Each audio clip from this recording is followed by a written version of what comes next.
behind the dice and you suffer. So suffer you must. Well, my job, because I'm at the dice, is to speak, and yours is to listen. But if you get done with your job before I get done with mine, please let me know. Because otherwise you wouldn't be able to get rid of me. Well, because there's nothing left to be said. I just tell you a story.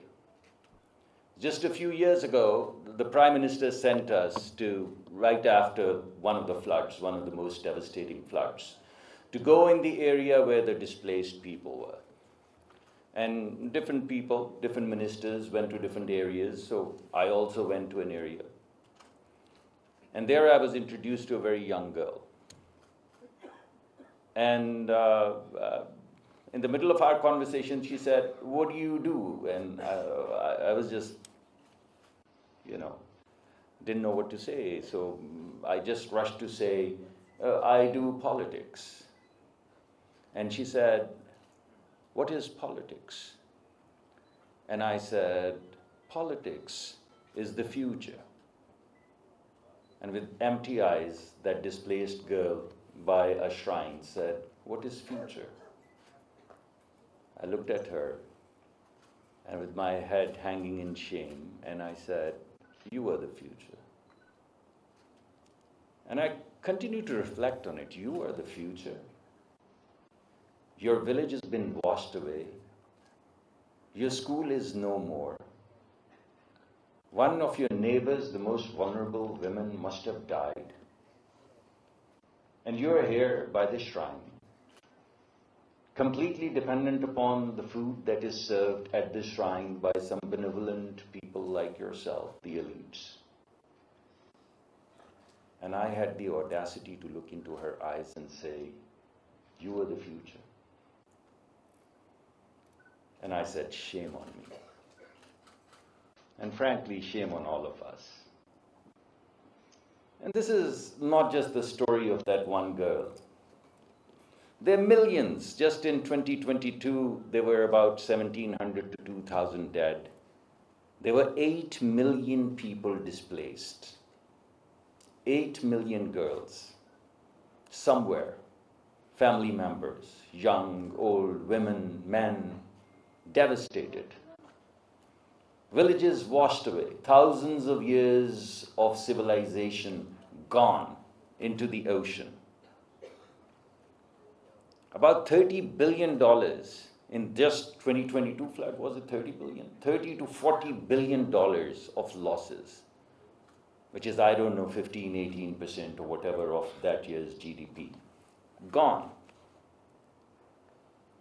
And I stood there telling that girl that she is the future. Now that statement haunts me to date. And I'm trying to figure out what that future is that I promised to afford her through politics.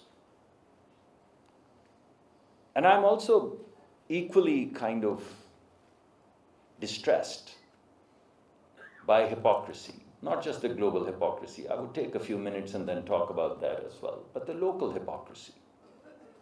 Our hypocrisy, my hypocrisy.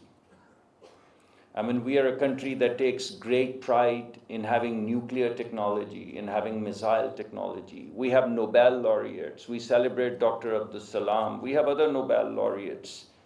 We talk about Dr. Mahbubul Haq, people who are my friends from civil service. They talk about AGN, Qazi, and they tell me how great our civil servants were and how I don't know which country stole our 5-year plan and became I don't know what. And then I ask myself, with all of this scholarship and all of these great men and few women, and may I say few women, and that's kind of manifest in the room as well, relatively, but few women and a lot of great men, it didn't cross anyone's imagination that a little kid should toddle up to a tap open and drink a glass of water. We could build nuclear technology, we could build missile technology, we could get Nobel Prizes, and we had all of these great civil servants, but it never crossed anyone's mind that a kid in Pakistan should walk open tap, and drink a safe glass of drinking water. Isn't it bizarre? It's just, and I asked myself why. It came in our imagination to defend ourselves, and we defended ourselves. It came in our mind to think about what were those black holes that the Dr. Abdul Salam explored? And we explored them. But it didn't come in our imagination that a little kid should go to school. So no matter how you cut and slice it, whether you look at infant mortality or you look at maternal mortality, you look at enrollment rates or you look at completion rates or you look at 5-year dropout rates, you look at poverty rates, you look at displacement rates, you look at women's, no matter what you look at, the answer is the same. And it's not the lack of technology, it's not the lack of resources, it's the lack of imagination. It just did not cross our mind along this journey that these are also matters of security. So I would, before, they say that when you point one finger, you're pointing 3 at yourself. So I pointed 3 at myself before I start to point fingers. I'm a little bit perplexed with this entire environmental kind of regime. I'm perplexed. I've been parts of many different ministries, but I've never been a part of an idea which is so freaking devoid of outcomes of any sort that it daunts me. And I ask myself if in fact this entire theater is about travels and conferences and jargons and English words. Is that what this is all about? I go around and I talk to my partners, my friends, my colleagues, people at my ministry, and I say, how long? And they say, 40 years, 50 years, 70 years. We celebrate 50th, 70th, 60th, 30th.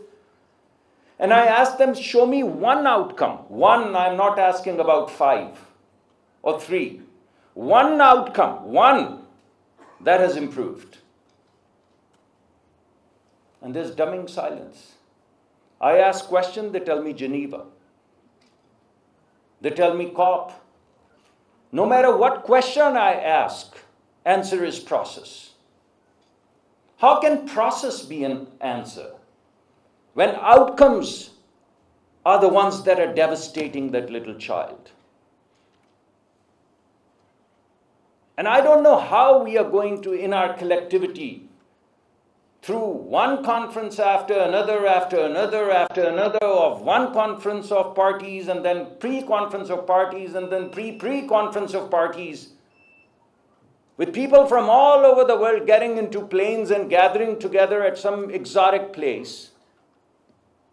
I asked to find the solution for that young girl, and I get totally fogged.